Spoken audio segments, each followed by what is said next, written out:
Good afternoon. My name is Claudio Rivera. I am the Deputy Director of Riga Business School and Associate Professor in Leadership. And today we are hosting one more episode of Bottom Line Studio that has already become a tradition for Riga Business School. And today with me we have Andris Grafs, who is an expert in corporate governance and alumnus of Riga Business School as well. Andris has been very active on corporate governance issues of state-owned enterprises and private sector as well. He has been one of the co-authors of the Latvian government reform of state-owned enterprises, and as well has been working in the OECD Working Party on state ownership and privatization practices. Today, as well, he has he's in charge. He's the chair, acting chair of the supervisory board of Liepāja University as well, and Andris chairs the advisory council on governance of enterprise owned by the Riga Council. Okay, so a lot of experience helping companies to put in order their corporate leadership, their corporate governance. Right. Welcome, Andris. Thank you. It's a pleasure to be here. Good. And I remind everyone in the audience that you also can send us messages in Facebook or LinkedIn or WhatsApp, and then we are gonna try to answer. We have only 45 minutes. How is your connection with RBS, just to start a little bit to warm up? Yeah, so I'm proud graduate actually from the recent graduation. So I took 2 years in Executive MBA program. Mm-hmm. That was quite a great journey. And coming here, I was thinking I graduated this year, but it's the next year already. So time is flying really fast. Fantastic. And before I entered RBS and Executive MBA studies, so for several years I was a guest lecturer actually on corporate governance topic for different for the masters, for the bachelor students. Mm-hmm. So I was quite close also with RBS before being a student and a graduate. Fantastic. If you could, so you work on leadership I work more from the soft side, if we can call it, of leadership. You work more from the structural side, so how you all set up the governance that the leaders can be effective. But if you can, in few words, define your own definition of leadership, what that could be? Oh, several aspects, I guess. So one, I strongly believe that from the leader, everybody expects that it's providing a direction for the organization, for the team, for the company, for the state, or a municipality or university, where I'm chairing a supervisory board currently. On the other hand, it is not static. Because if you see the painting in a museum, so this is just a picture and it's standing hopefully for centuries. So it's changing, and you need to be the one who is trying to adapt in different environment. And what I like is that leader is the one who can fix and develop the environment where others can develop themselves, not to fix a person or not to fix a bad CEO or a supervisory board member in state-owned company who is actually not performing well or so. So yeah, setting direction and being adjusting to different needs of the organization and also to be the one who is not solving the personal problem, but fixing and developing the environment. Yeah. So the leader is a fixer, right? So it's someone that drives the solution in a way, right? Yeah. Well, a fixer in a way is that the challenge is in every step, right? Mm-hmm. And it's smaller or bigger, but it's a fixer, but also a developer. So just to fix, so it's one case. And I remember some time ago, one investor asked, can I provide some suggestions for an interim CEO for half a year? Right. Who will go to the company and fix all the challenges, and then we need some CEO who will develop the one. So it means that this leadership is not one formula that will fit to every organization. We have organizations that are mature, we have startups, right? And you need a different type of leaders in the situation where company or organization is. And yeah, fixer and developer. So let's put both up. But do you think there is room for someone like that is going to be an interim leader, like sort of change manager, I guess? Is someone that is going to drive the change or the transition?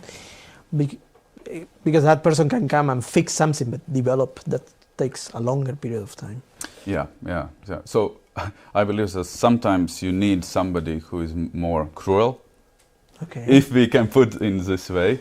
That is, democracy is absolutely a must in organization to discuss about the different solutions. But when it's a decision, so everybody must obey in a way. So otherwise, we will not reach any result. So we need also some despots sometimes, and it maybe sounds not acceptable for some audience or for some organization. But I just remember some few years ago when I started to work in Riga city with municipality-owned companies, and the context there was that there is a corruption cases, there is some political appointees in boards, or boards were not established, so there is a huge audit results that is saying that companies are bad governed. So, and you need somebody who can just come, be a bit strict, just to change fire, and then somebody who can develop. And this was absolutely the case. So one lady who came, and she did a fantastic work, and afterwards there is the next person who is developing and being or working in an environment that engage also some managers and supervisory board members and stakeholders and so on. So what basically you are saying is results first, though you need to keep an eye on the people as well, but at the end of the day you want the leader to achieve. Yeah. And it's a moment it seems to be a conflict. You need to lean more toward the results and the goals. Well, I think leadership is being in an environment where the conflicts are all around, and like one it's kind of theory, but in practices work well. What to do with stakeholders, and when we are putting stakeholders of one organization or company, so internal what employees want, probably bigger salary because of inflation, right? Management want effectiveness because we need more digital, we need tools, maybe less employees. We have shareholders who want some returns, and we have clients who want better service, and if we have better service, we are probably lowering some profits to shareholders. And when we are putting all the stakeholders group in one map, and understand the needs. So it's all over the conflict, what one group of stakeholders want more and other, and needs are also different. So it means that the leader, the manager needs to understand what are the needs of and interests of stakeholders, and being able to somehow navigate and balance those interests, that there is no explosion like we see in Austrum Clinical University Hospital nowadays, when there's a huge conflict, or there is a mess with the discussion regarding tariffs, electricity tariffs, and that affects all economy. So this is the master of being or being able to balance different needs, but take decision, not to postpone, take decision. And sometimes, so it's in Liepaja University when I'm chairing the supervisory board, so we have a huge project of reorganization, so it's clear that status quo is not possible. There is opinion of employees and academical personnel, what would be the solution. There is opinion of local municipality, of employer confederation and experts and board council members. So and there's no consensus. So and what to do? We need to proceed and to implement the reorganization practice that the students will benefit, and the local municipality will benefit with the great students afterwards. So yeah. So there is a moment where the leader has to take the decision even when the consensus is not there. How much he or she, for example in the case of the university if you want, how much you need to expect everyone to buy finally the changes, or when is the moment where you look at, okay, we need to take a decision and some people will not buy it, but we need to go anyway? Well, I like approach when we can discuss before the decision about options, about risks, about different angles, how we can reach the same result. But when the decision is made, and usually for corporations and also for universities, so it's not one person who is in charge. So this is not a king of the organization or queen of the organization. It's a team. And then the team, what is a management team or the one that is ensuring oversight of the operations and the results. So the team is taking decision, and sometimes in majority of cases it's a consensus because we have the same vision. But in this university case, so we had a split decision, but majority, bigger part of board members voted for one solution that was not 100% happy, accepted. But we need to proceed. So otherwise, we are coming back and challenging the arguments and challenging the assumptions, and finally, the government need to take a decision to stop the discussions where we are inventing even some facts or believing some situations and possible development of situation what is not even the case, not 100%. So I'm thinking a little bit because I understand the point that there is a moment you need to take the decision. So there is a decision to be made. There are some objectives that are not really achieved. There are some expectations that we are not meeting, and we need to take a decision on that. But the question is when you have a big part of the stakeholders or some substantial part of the stakeholders, probably not in the board, that are not sufficiently on board, right? Whether at the end of the day that decision is going to be effective. Because in the short term, you can take the decision and you can do the change. And I think we see it quite a lot in the private sector. So that you take a decision, but then, if employees has not been involved, if customers have not been involved, at the end of the day, so whether that taking a decision without having everyone on board at the end of the day is going to have a high price in the long run. I couldn't agree more with you. Yes, but the question is how many or what is this round or bunch of people, what are you treating or what should you take in a board? And if you are taking just companies, you have shareholders, you have, if it's large joint stock company, you have a supervisory board. You have a management board consisting of, let's say, 3-5 persons. Then you have a management team, heads of department. So if to take all in board, so you need to take all employees plus stakeholders like biggest clients, regulators, politicians, and so on. So it's clear that these opinions, it's a democracy. It's a free way to express different opinions. So probably it can not be possible.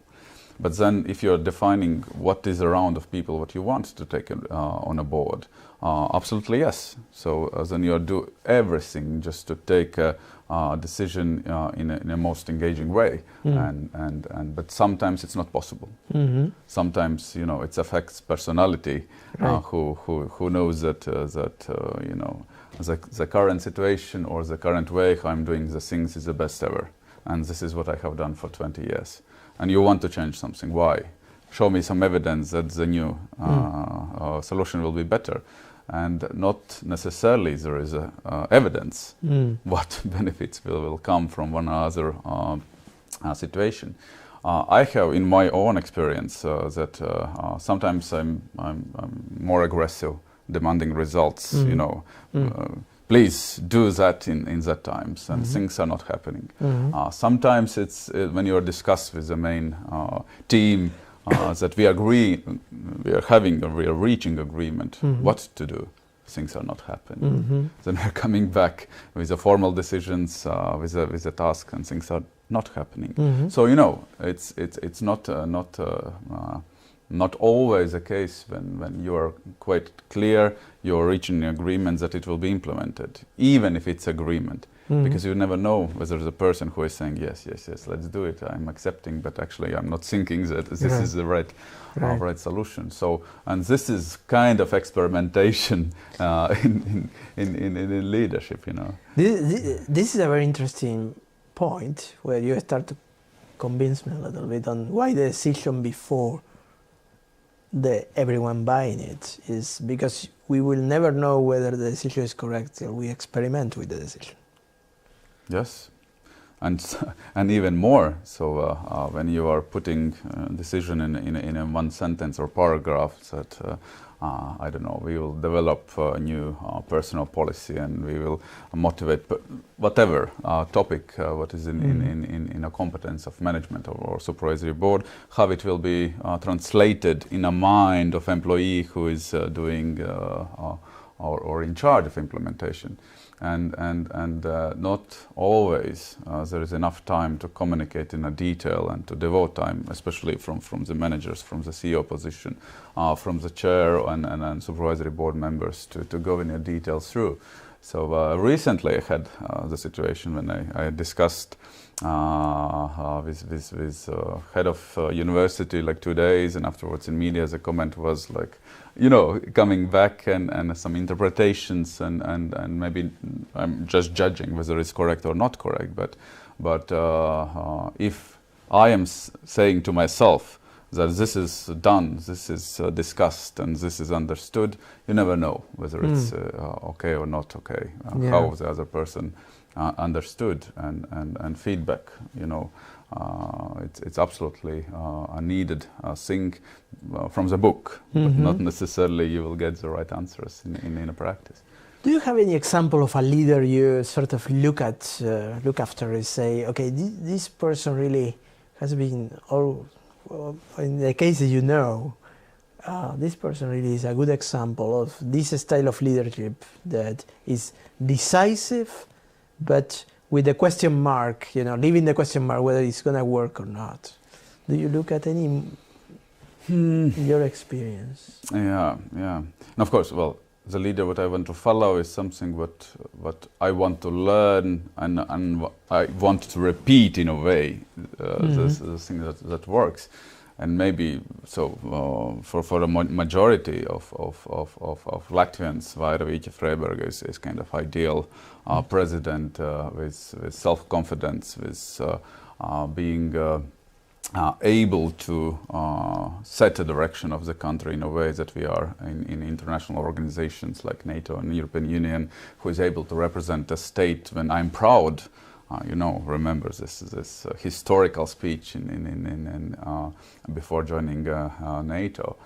But then there is also some like Reinis Pozniaks in current situation who managed to deliver 1,000 cars to Ukraine to help to fight against the monster Putin and his regime. I would say that he is a leader what I want to follow and to learn from him, because if you have idea and ideal that I want to be needed in a fight against aggression, how to implement it in practice. Yeah. And he did it, and I think we can learn a lot how to make the idea happen, that everybody is just opening a wallets and donating, and some persons who are just giving their own old cars, maybe that are not needed on a daily basis, but that can help there. And this is kind of movement what I like, what I trust, and what I want to be, you know, similar, and trying to take the best out of all the story, what is not easy, what is quite difficult, and you are sweating quite a lot to manage all the pressure and expectations and critics in media and in social networks and so on. In these two cases, I think what we also can see, and coming back to all what you have said before, these are people that do real impact in proper direction, but are at the same time getting into new arenas, new way of doing things. There is some creativity that actually is something new that is not tested, that you can never really forecast. You cannot predict what is going to happen. So they are like testing, going forward, making an impact, and they go in a direction, right, on that. So there is an element of vision that is there, right? So it's a vision in the, how important is that for the leader of, when you are looking for people to be on the boards, how important is the visionary of the, and I will tell you one thing, today out of curiosity, I went to businesses just to see how members of the boards are looked for, what are the requirements, and I saw some of the, I couldn't look at many, but a few of them. I haven't, in any one of them, I have seen, you know, any requirement that could in some way lead you to think that person that is applying has this potential leadership that we are talking about.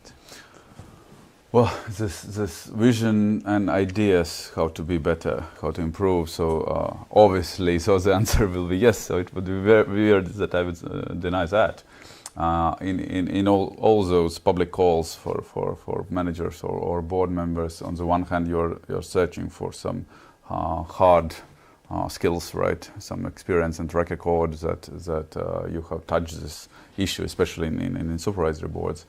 What comes, and usually in interviews, so in the last 2 years I have participated in more than 20, or my organization, and participating in more than 20 processes when we were searching managers or supervisory board members in state-owned companies and municipality-owned companies. And in each of this process, there is a part, what is your vision, you know, what is your proposal for the strategy?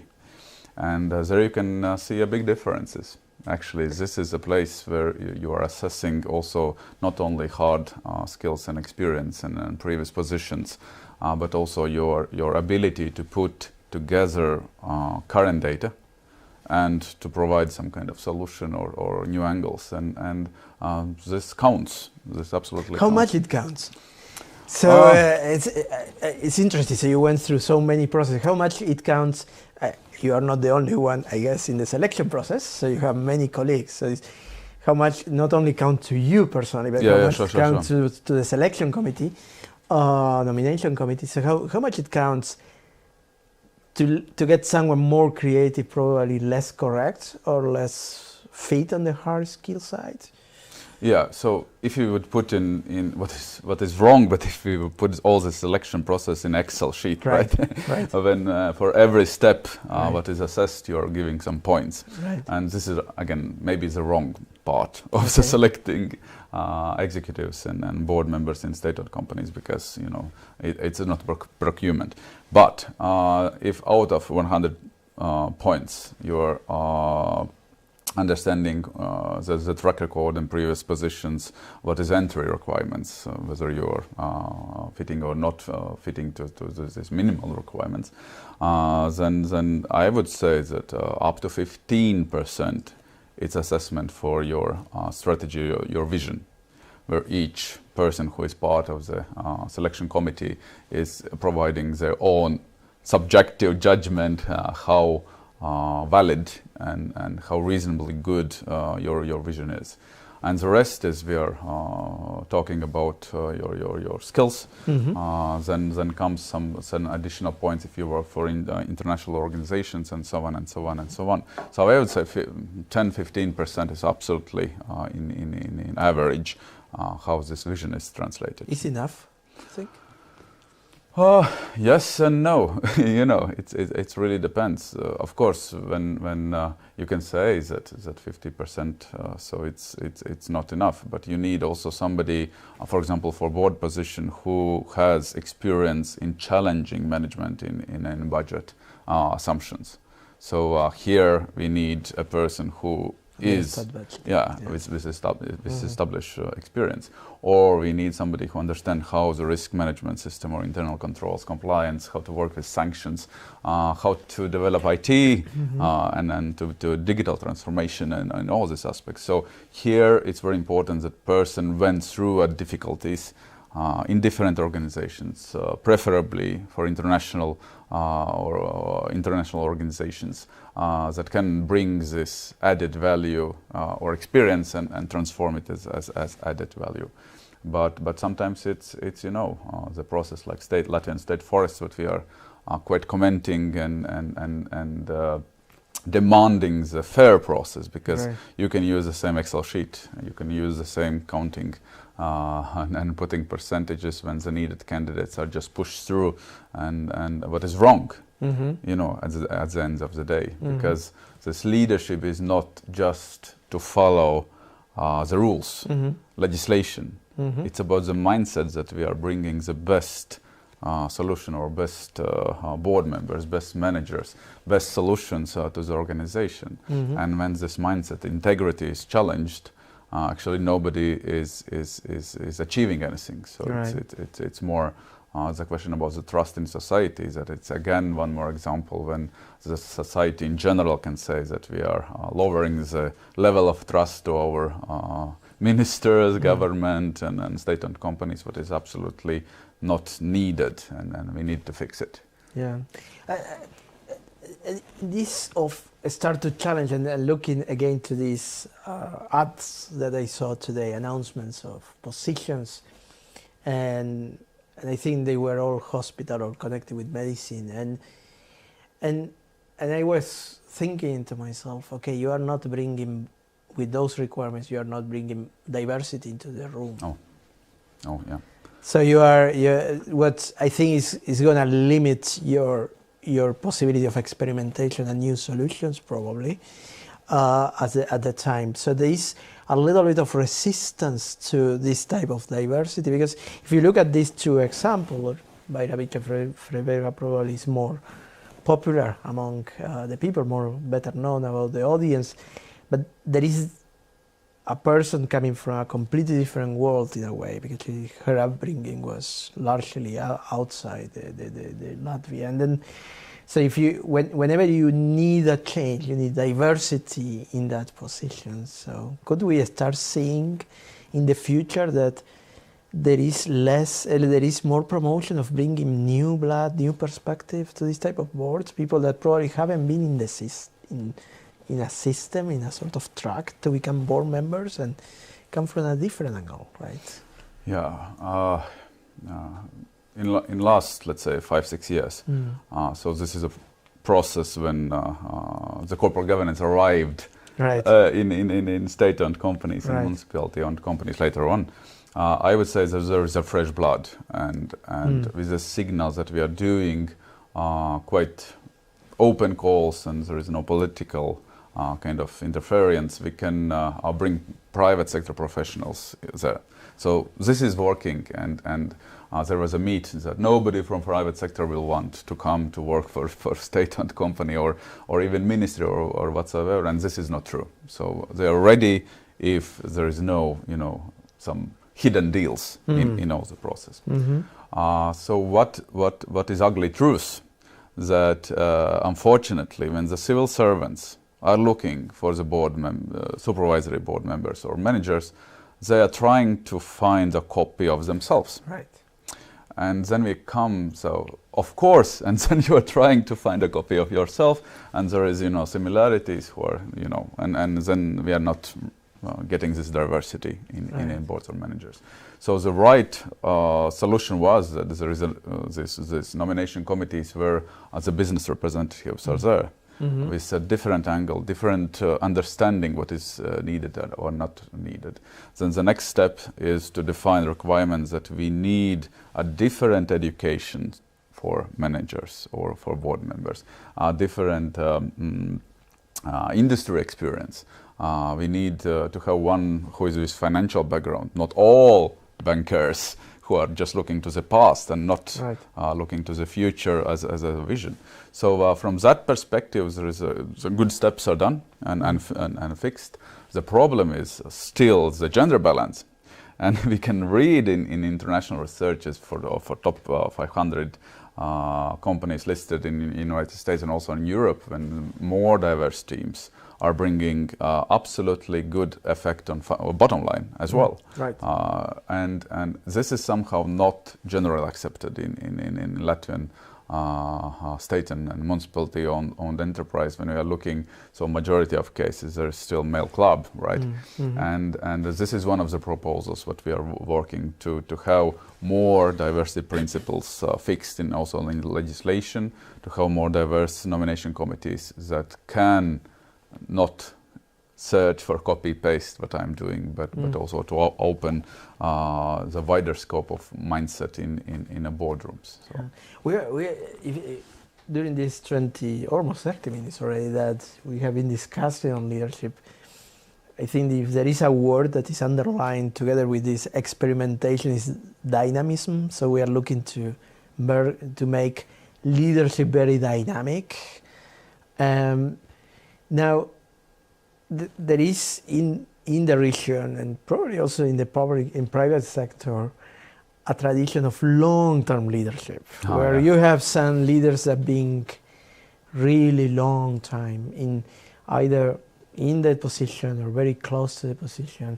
There is a context probably that the country is small and then it's difficult to go somewhere else.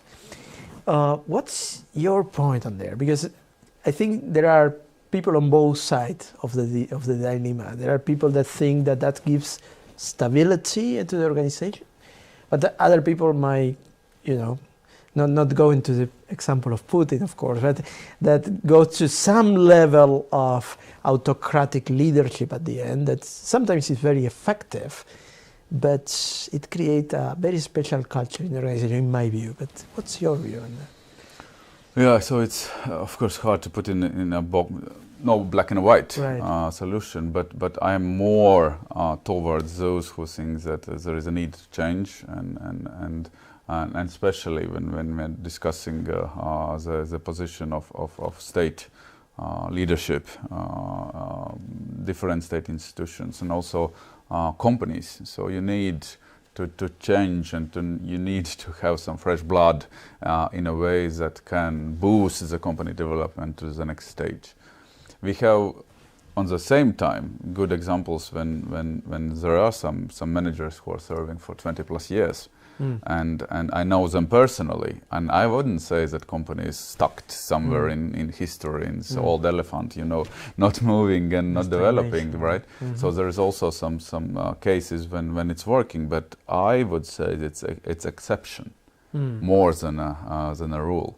So I like this rule for 2 terms. So it's 4 or 5 years and 2 terms, so it's 10 years in one position, and then you are changing whether it's you are changing the content what you are responsible for, or you are changing I don't know, but there should be some changes, not to have the same responsibilities for 20 plus years. So that can be quite a stagnatic symptoms that you cannot really solve. And I like, well, if I am in a person who are 20 years successful CEO, if I would be, of course I will disagree with you. I'll say, well, come on, Claudio. So my company is quite successful, but there is this Solomon's paradox, probably that you can fix better other problems than your own problems, and because you want, because you want, and you can, those, this distance somehow yields objectivity, and from that angle, so it is better to ask, if not to your team, to your shareholders, friends, or whatsoever, somebody around who you trust. So, what do you think? Am I too long in this position? And what maybe I could do in different way? Because to answer, as you would ask, as a long-serving CEO, I would probably say, so I have energy and ideas to continue, but ask somebody else that can provide an answer. Yeah, because those long-term, we need to count on the people way of perceiving the leader at the end, right? And the capacity of the people to continue giving feedback. Because sometimes when it's so long, that level of service, probably people already got used to certain traits or certain ways of looking at things. And now I am writing an article on Zelensky, and I didn't know much about Zelensky, by the way, until I started to do the research I was commissioned to do, and looking at his leadership, and it's certainly very surprising, by the way. So the comedian turned overnight almost in president with a absolute vast majority of voting. So I think he got around 70% of vote. Then a presidency that didn't start it well, and then it takes up with the popularity on the war. So the war transformed the presidency. Now when I look at his speeches, also when I observe his interviews where he's more spontaneous, it looks to me that today he's despite the leader people are expecting him to be. Whether he is or not, I don't know. Yeah. I don't know. But the way how he despises the leadership, and certainly it's like the war has transformed him. So how much do you think challenges come really? I mean, that sometimes you need to produce challenges to improve leadership, right? So that's basically sometimes when you are in the tranquil waters and everything is going, so there things don't go. But actually it's good to experiment, because then is where you can go transforming the organization and yourself. To create crisis in a way. To create crisis, to develop yourself as a leader, and well, in a calm situations, I'm bored. Yeah. And for majority, probably for people and employees, it's the best thing what can happen, that it's calm and everybody we know. For me, I'm bored, so I'm not a drama person who is making some crisis by purpose, but my effectiveness is going up when there are challenges, there is problems that need to be solved in a night or in a short period of time. So I like such a situations, and when the stress level is going up, and so you need to fix it and to move forward. Yes, and obviously for Mr. Zelensky, the war absolutely changed himself, because there is no other way, because there are huge expectations globally, and it's not only about Ukrainians who are fighting, that there will be a leader who is standing shoulder by shoulder and giving direction and motivation, not to surrender, but yeah, globally, and the pressure is big. So you need to somehow to reflect these expectations in your deeds, and he is changing. I am changing in Liepa University now, absolutely, because there is a huge challenges that we are facing, and how to develop the best university in a region, not regional university, but university that serves and operates in a region. I am changing as a leader because it's challenging times, and if there wouldn't, I think it wouldn't be interesting for me.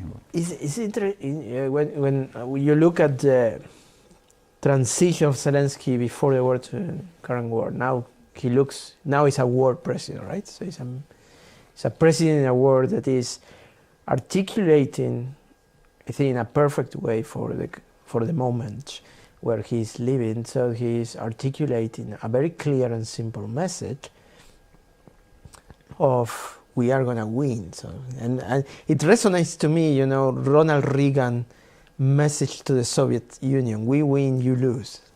So it's a very quite simple, clear. It's very clear.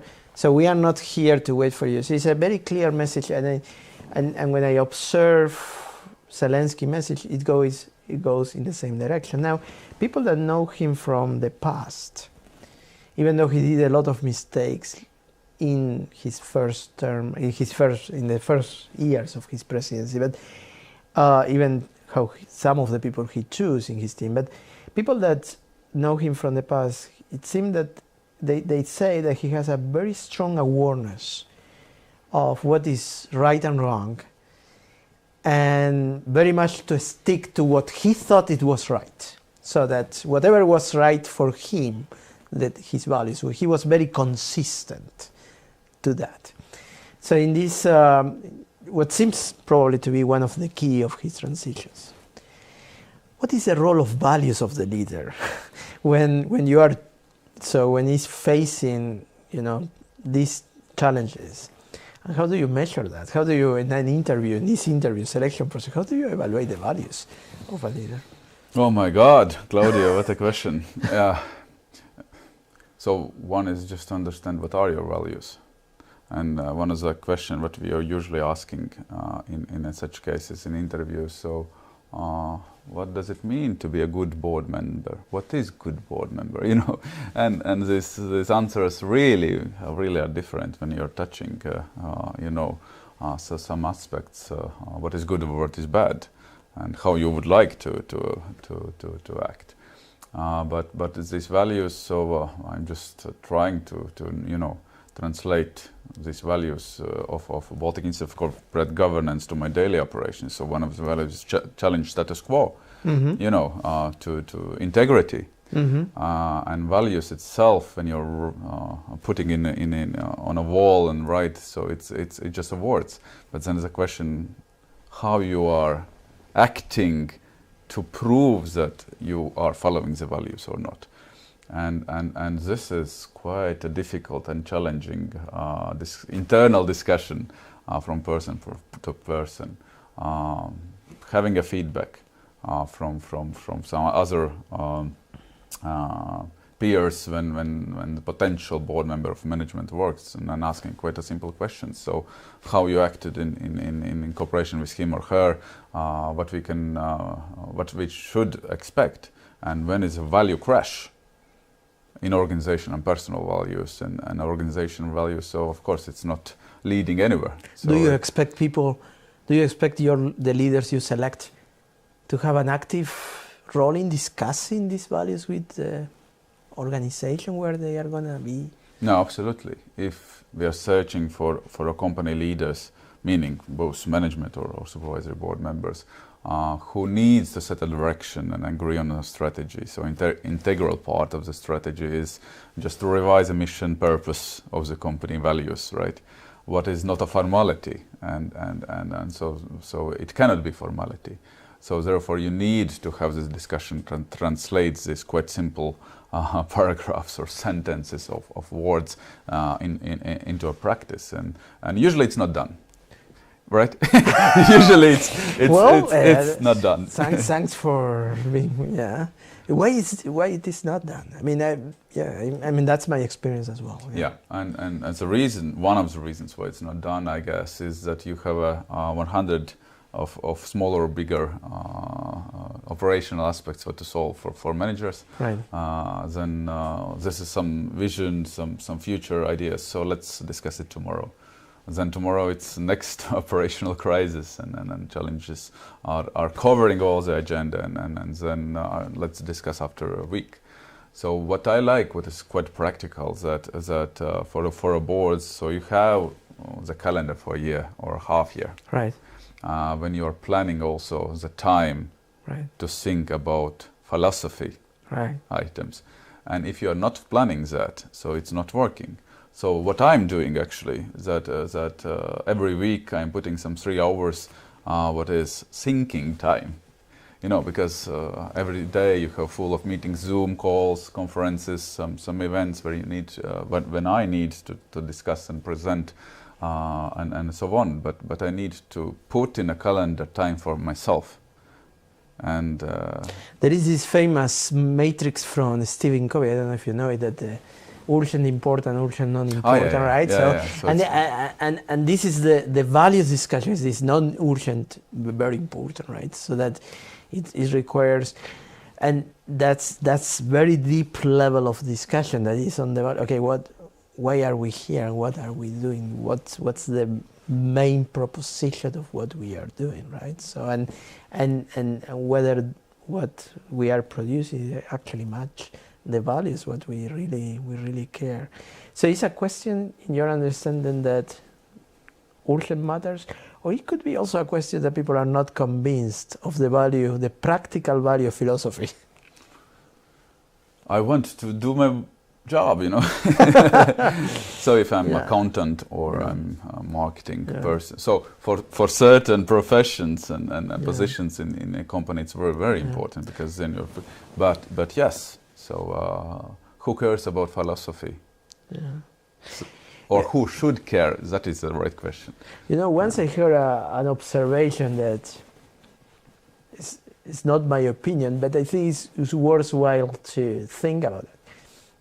Like, one of the issues in higher education in Latvia and probably Eastern Europe has been that traditionally rectors, we had rectors that don't come from humanity sides. All right. That they have a little bit more capacity probably, or background or training to do a philosophical understanding of the value of the university. And as we were talking about the University of Liepaja, but I think that's something that we probably part of the thing that is missing is the more humanities background on the leadership of universities and probably of other leaders as well. Yeah. From just to continue with the thought what you told, I think there is maybe there is evidence in some researches who is the best leader. I mean, from which discipline it comes and so on, but not necessarily. Not necessarily. It's about, you know, human touch and your vision and your diploma not necessarily will deliver some ideas how to be better. Certainly. You know. Absolutely. Yeah. So this leadership is experimentation. So we touch upon, okay, what do we expect from leaders when they come to top senior positions? And we expect them to be very dynamic. Whether they will stay short or long, seems not to be an essential issue, but it's important that they stay open to change, and they remain open to feedback in order that actually they can. That dynamism is very, very important, but it's very important to have a clarity on the identity of the values of the organization, in order that experimentation doesn't really go to any place, but actually have some level of consistency, right? So, is it possible to train people to become these sort of leaders that are dynamic, they have a high level of integrity, that are able to challenge the status quo? Is that something, is people, so could we create some sort of school of leadership to bring people in that direction? I think we do not need to establish such a school. RBS is serving quite good, right? But that's going to be my last question. Last question, yeah. But actually we had this discussion in this Leadership Development Practicum at Executive MBA studies. So can you be born or can you be made, right? And so surprise, surprise, the answer is you can develop yourself as a good leader. I think it is possible. So the question about the tools and different perspectives, and I will give just quite a simple example of my experience. So usually what you expect from leaders is that you will motivate your team. And sometimes, of course, there is financial, some bonuses and non-financial, and you need to balance, and everybody knows that. But once I felt that all the motivation tools are not working for one person, nothing. What do you do? And then you start to, how? Because for everybody it's working, for one person it's not working. And finally, after, different rounds of discussion, there is absolutely different the way how you handle the motivation. You are not motivating because the person do not want to be motivated. The person wanted that I'm removing some demotivation obstacles or demotivation aspects. And that particular person wanted to work in calm environment. So no open office, I don't want to stressful situations. And when we fix this environment, the results are brilliant. And no motivation is needed. Salary is okay, everything is okay. So it means that if you have those tools as a leader, that you can use and experiment again, because one model or one solution will not work. And this is kind of, No, what I learned. This is a fantastic, because I think all of us are working with people that are not that motivated, right? And the question is, okay, not all the motivation, not all the incentives that we use and we usually have in our package really work, but we put the question, and this is with any other leadership challenge we can have. Don't overthink. Think a little bit, take the decision, experiment, and probably you need to track back and then do it again, right? So this the capacity to go experimenting, because you cannot plan everything that you are going to do. Absolutely. And you said the RBS is a good school for leadership. So how RBS help you, and why would you recommend people to come to RBS?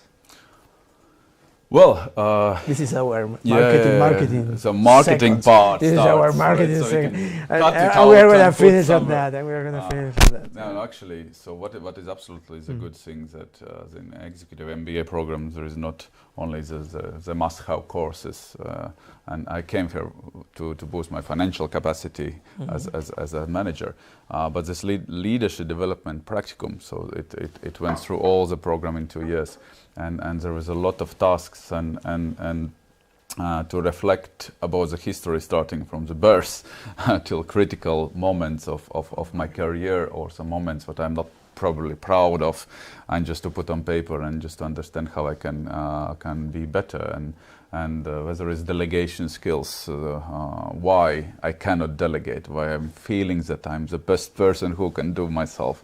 Or some situations where I can learn. For example, I had a case time ago when I had a discussion with my boss, and afterwards I came back to my office, and some time ago there was this local phone central when I'm pushing some few numbers and I'm reaching my colleague in next door, and I pushed the wrong button. I called to my boss. And I told everything what I thought with emotions about the situation. And of course, afterwards, when I realized how I acted and so on. So all these kind of critical moments that when you're putting and structuring, afterwards you're getting a better version of yourself. It sounds cliche, right. but it's really so, because you are not making the same mistakes again. Yeah. The reflection is the key attitude of any leader, right? So think and put the question, could I do this better, right? And Andris was fantastic. Thank you very much. The podcast will remain in YouTube for generations to come. And I think it has been a great discussion on with all the expertise. I was so happy that you could share with so many things that come from all those 20 processes of interviews and selections that go on. It's a wealth of experience. Thank you so much. Thank you. It's a pleasure. Okay. Thank you to everyone.